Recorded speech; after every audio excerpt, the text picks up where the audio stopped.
My boyfriend gave me a book to read, and it's the most sexist, misogynistic book I've ever seen, and now I'm wondering how a proud feminist could ever think I'd enjoy this. I, 25 female, met my boyfriend, 37 male, in our master's program. We became friends over this past year, and started dating and becoming serious shortly before I left the state for a summer internship. He gifted me a book to read, saying it was one he liked. It's A Spell for Chameleon by Piers Anthony, a fantasy novel written several decades ago. I knew nothing about it prior, and began laughing at it 2 pages in because of how ridiculous the writing was, especially about women. We video chatted after I got through the first chapter, and I tried respectfully explaining my doubts about the book. He made a deal with me, knowing I'm a big Harry Potter fan. He promised to give the Harry Potter series a chance, starting with Philosopher's Stone, if I gave his book a chance and kept reading. This rocked my world, and I had a sudden burst of motivation.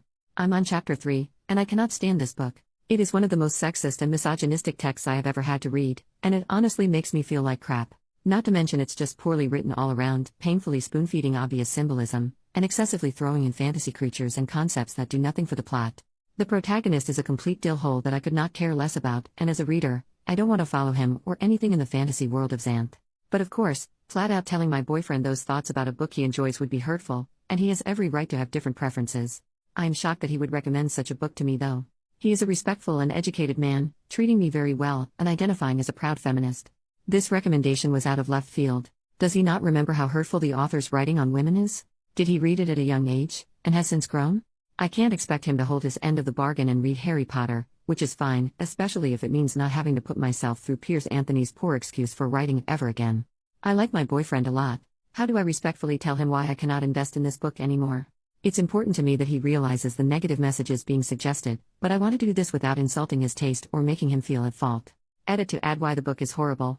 Example 1. I like beautiful girls, he said. And I like smart girls. But I don't trust the combination.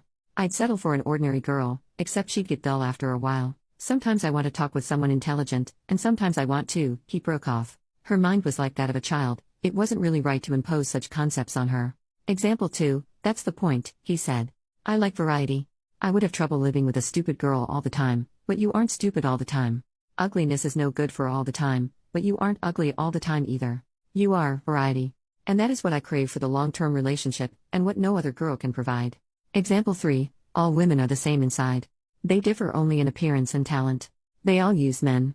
Example 4. That whole rope trial in chapter 3. Example 5. Other girls manage to enhance their appearance by cosmetics or padding or specialized spells, but besides Sabrina all other females look somewhat artificial. She was no enemy. This was the PG. 2 example I mentioned.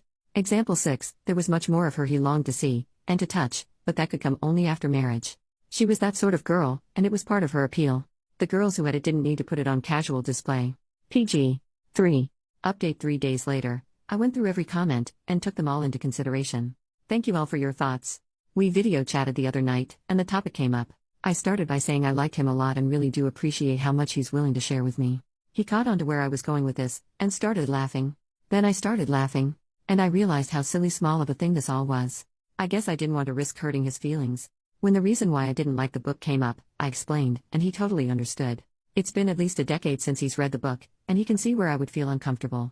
He will still consider reading the first Harry Potter book, since I gave his book a chance. And being a single dad, his kids also like the series, so it would be a chance for him to connect more with them. I ended by saying that I hope this doesn't discourage him from sharing more things he likes. He said, if anything, it encourages me to find more that you'll appreciate. Cue heart flutters. New update 8 years later. Hi. It's hilarious this post is being shared because it's from such a different time in my life. Your instincts are right. This relationship only lasted a monthish after this post. I took an opportunity to live and study abroad for a few months, and it was clear that he didn't want anything that deep, dodged any conversation that required vulnerability, didn't like that I wasn't always 100% perky, etc. I also had a rough breakup before this, and wasn't making the best judgment calls when it came to dating. I could have caught a few more things about him that give similar concerns now as this book recommendation then. So I called it off. Oh my god, then he suddenly wanted to make it work, and kept it up for over a year after the breakup. We weren't even together that long. He would text me as if we never ended, and I would shut it down. He eventually stopped, but I still get occasional notifications on LinkedIn that he viewed my profile. I'm now happily married to someone my age. Not knocking appropriate relationships with age gap, I'm good friends with a couple who are 12 years apart, but I dodged a bullet, folks.